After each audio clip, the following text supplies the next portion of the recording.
Oke, balik lagi sama gua di sini dan di video kali ini gua mau unboxing atau review ya. Gua habis beli iPhone XS. Ini iPhone XS lu bisa lihat sendiri di sini. Yang warnanya hitam ya. Ini warna hitam atau space gray sih kita bisa sebutnya, itu space gray. Gua beli dari PS Store.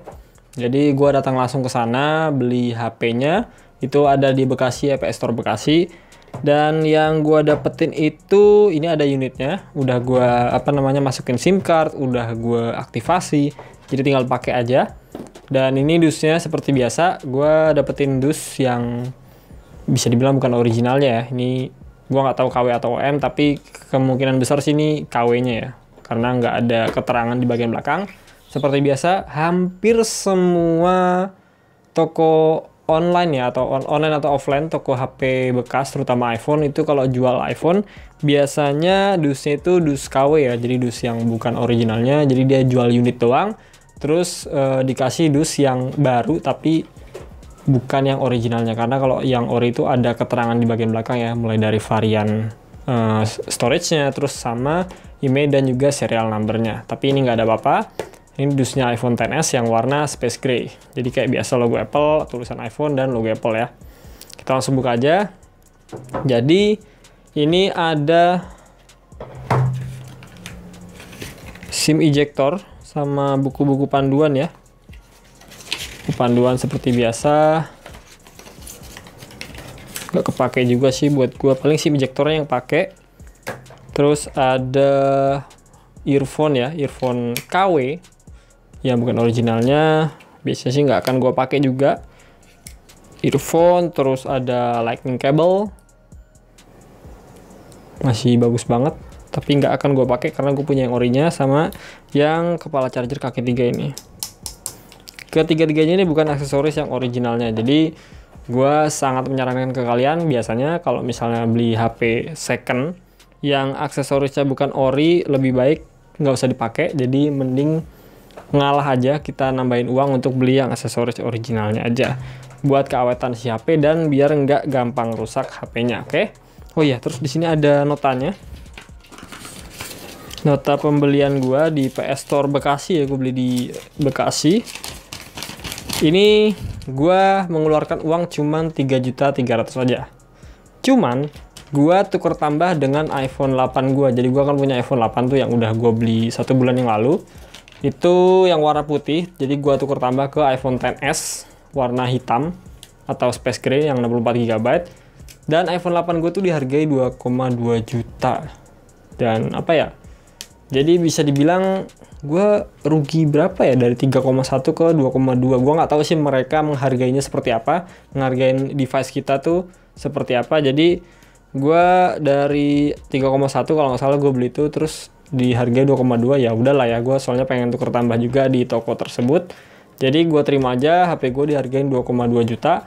Lalu gue upgrade ke iPhone XS 64 GB yang warna hitam, itu harganya tuh 5,5 juta. Jadi XS itu setahu gue ada yang ada yang warna hitam, terus ada warna putih sama warna gold ya. Dan kalau nggak salah ya, di iPhone XS yang warna gold itu dia harganya beda 300.000. Jadi waktu itu di sana tuh gue udah dapetin yang warna gold karena gue nyari yang warna gold kan, dan nggak masalah dengan harga yang beda 300.000 itu. Cuman pas gue cek ada kendala di device-nya. Jadi di bagian kamera depannya nih, kamera depan sini, maksudnya kamera belakang, pas mau gue ganti ke kamera depan itu dia nggak mau gitu, jadi kayak macet gitu. Pas gue pencet gini dia nggak mau, akhirnya gue ganti device aja, gue cari, dan ternyata sisanya yang warna hitam ada 2, dan gue pilih yang ini device-nya. Jadi itu ya, gue mengeluarkan uang 3.300.000 itu dengan tambahan iPhone 8 ya, dan jadi gue tuker tambah di sana. Tapi kalau buat kalian yang mau tuker tambah juga, setahu gue itu kalau mau tuker tambah di sana itu kalian device lamanya itu harus belinya di PS Store juga, entah itu PS Store Jakarta, Bekasi atau region lainnya. Jadi kalau misalnya kalian belinya di luar PS Store, gue belum tahu ya bisa atau enggak. Tapi selama gue beli di PS Store sih, gue biasanya kalau mau tuker tambah ya device lama gue belinya di situ juga. Dan mengenai berapa device kalian dihargainya, tinggal datang aja ke sananya, karena kalau misalnya kalian DM langsung itu biasanya nggak dikasih tahu karena suruh datang aja langsung, biar dikasih tahu harga dari iPhone kalian, baru nanti akan dikurangkan dengan harga iPhone yang ingin kalian beli. Jadi seperti itu ya, kalau misalnya kalian mau tukar tambah, tinggal siapin dananya dan siapin device kalian yang awalnya beli di PS Store juga, kayak gue itu iPhone 8 ke iPhone XS. Oke, jadi ini ada notanya sini, gue beresin dulu si ejector, buku panduan dan segala macamnya. Nggak akan gue pakai juga, gue taruh sini.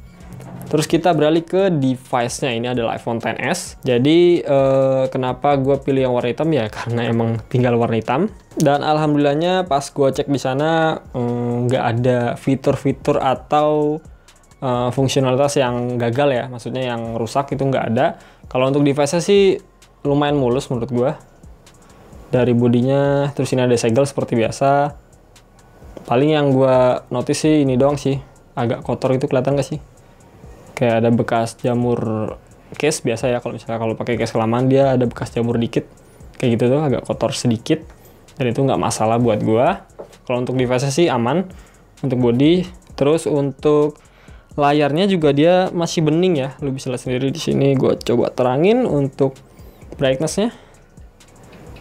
Jadi untuk layar dia alhamdulillahnya aman, nggak ada dot pixel, nggak ada yang aneh-aneh ataupun kerusakan di layar, dia nggak ada sama sekali ya. Kalau untuk layar di iPhone XS ini, apalagi dia OLED kan, rentan banget sama yang namanya shadow ataupun dot pixel dan segala macamnya. Terus untuk True Tone juga dia masih ada, masih aktif juga. Tapi biasanya gue kan nggak pakai True Tone dan gue nonaktifkan aja. Tergantung selera kalian senang pakai True Tone atau enggak. Kalau gue tipikal orang yang nggak senang pakai True Tone, jadi gue matiin aja.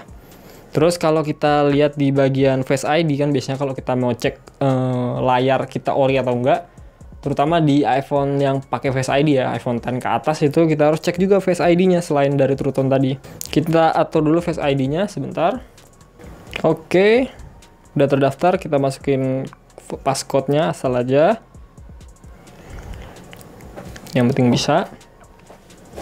Oke, langsung masuk. Kita langsung coba untuk buka iPhone-nya ya, pakai Face ID dan juga passcode. Kita matiin dulu, kita nyalain, dan langsung terbaca ya. Kita slide aja kayak gini. Kalau misalnya nggak gue arahin ke muka, pastinya dia akan minta passcode ya. Masukin passcode-nya.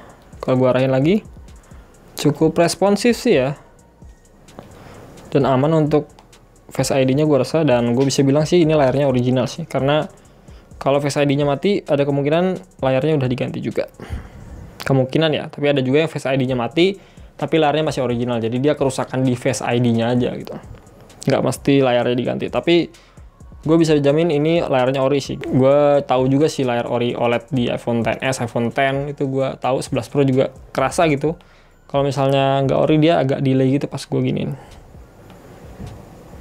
Oke, terus untuk device-nya ini gue pakai yang dapetin region yang LL ya, garis miring A.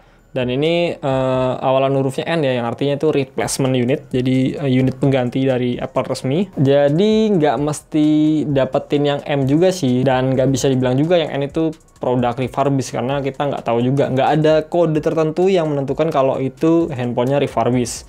Dan untuk emailnya ini nggak terdaftar ya, udah pasti. Gue udah coba tes juga. Ini emailnya nggak terdaftar karena ini region dari LL, dari Amerika. Nggak akan terdaftar. Dan apa namanya, untuk SIM cardnya sih udah gue coba dari Live On, dari ini Live On kan XL ya, terus dari Bayu sama Telkomsel udah gue coba, bisa semua. Dan barnya lumayan sih, dapetin 3 gue XL di rumah gue. Alhamdulillahnya untuk sinyal sih aman, jadi harusnya sih kedepannya nggak akan ada kendala ya. Untuk speakernya juga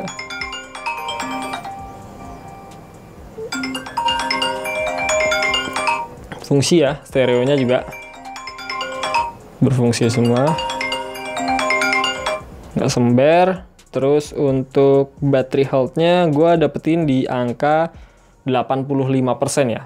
Sebenarnya ada juga satu unit yang dia battery health-nya 100%, tapi pas gue compare 1:1 di sini di sebelahan gitu, gue compare, gue coba tes untuk gue slide saat gini. Jadi gue mau ngetes layarnya tuh, dia kayak apa ya, kayak kurang responsif gitu, kayak agak sedikit nge-lag ketimbang yang layar ini. Jadi gue kan lumayan tahu ya layar yang ori mana layar yang ori, mana yang enggak. Gue nggak bisa bilang itu layar nggak ori, tapi gue lebih nyaman gerakin layar yang ini. Jadi gue ngalahin battery health aja ketimbang gue ngalahin layar OLED dari iPhone XS-nya gitu. Jadi kenapa gue pilih ini? Ya karena gue mentingin dari layarnya. Kemudian untuk jaringan selulernya ya lu bisa lihat sendiri di sini udah LTE. Kita coba tes untuk browsing ya. Browsing dia juga aman sih. Bisa tes lagi. Bisa juga ya. Jadi nggak ada masalah untuk selulernya. Terus kita cobain untuk WiFi. Gue pakai WiFi rumah gue. Udah connect dan kita coba browsing asal aja ya. Dan bisa juga ya. Tes. Bisa, jadi nggak ada kendala untuk jaringan seluler baik dari seluler data maupun dari WiFi-nya. Lalu untuk kamera ya, kita akan coba dulu kameranya di sini. Untuk fotonya sih harusnya masih bening ya. Harusnya ya, soalnya gue udah tes juga itu lumayan bagus. Bening sih. Cukup responsif juga. Ini gue coba foto 1, 2, 3. Untuk 2 kali optical zoom-nya juga berfungsi dengan baik. Bagus. Terus untuk videonya bagus sih. Ini gue pakai yang 1080 60 fps ya. Sorry, 60 fps yang 1080. Lumayan bagus. Terus untuk slow motion berisik ya. Kita coba setel.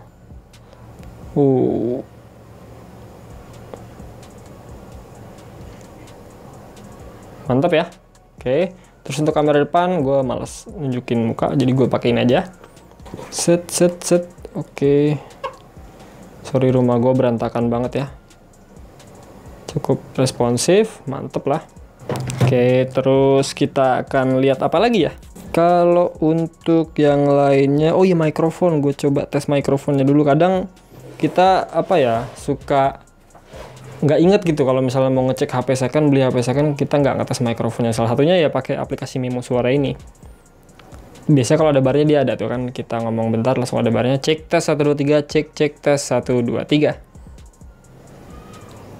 Biasanya kalau ada barnya dia ada tuh kan, kita ngomong bentar langsung ada barnya, cek tes 1 2 3, cek tes 1 2 3. Jadi untuk mikrofon gue rasa aman ya, mikrofon aman. Terus untuk speaker ya, speakernya juga aman. Lalu gue akan coba tes wireless charging juga. Ini kadang kita nggak bisa ngetes juga ya di tempat, kecuali kita emang niat kita bawa charger, terus chargernya itu yang wireless, atau minimal punya powerbank yang wireless charging kayak gini nih, yang udah support. Jadi kita akan tes dulu. Oke, langsung connect ya. Ngecas wirelessnya. Jadi untuk wireless chargingnya gue rasa ini masih aman, masih bisa digunakan dengan baik, dan nggak ada kendala sama sekali. Tapi untuk NFC-nya gue belum tes sih, harusnya sih bisa juga. Semoga aja bisa. Dan gua rasa sih untuk pengetesan iPhone XS ini vCenter juga bisa ya. Udah cukup ya, apalagi ya. Ini untuk brightness-nya kita coba naik turunin. Aman. Coba gua restart deh, ini di angka 66%. Kita coba restart. Device-nya kita restart. Tungguin sebentar. 1, 2, 3. Oke, nyalain.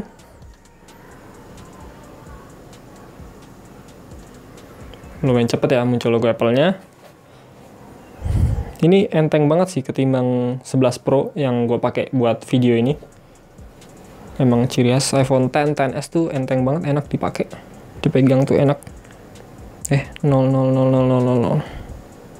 Masih sama ya 66%. Jadi gue rasa sih secara sederhananya gue ngecek iPhone XS ini baterainya masih aman. Jadi semoga aja nggak drop. Karena gue coba tes restart kayak gitu, baterainya masih tetap di 66%, karena ada beberapa device yang pas di restart dia kadang naik, kadang turun, itu baterainya jadi nggak stabil ya. Jadi bisa dibilang baterainya kurang sehat, entah itu emang udah rusak atau emang kualitasnya yang kurang bagus. Jadi gitu aja sih menurut gue ya. Terus untuk TrueTools, ntar lu bisa cek sendiri di sini. Buat kalian yang percaya TrueTools atau pengen ngecek iPhone second itu berdasarkan TrueTools-nya, langsung cek aja di sini.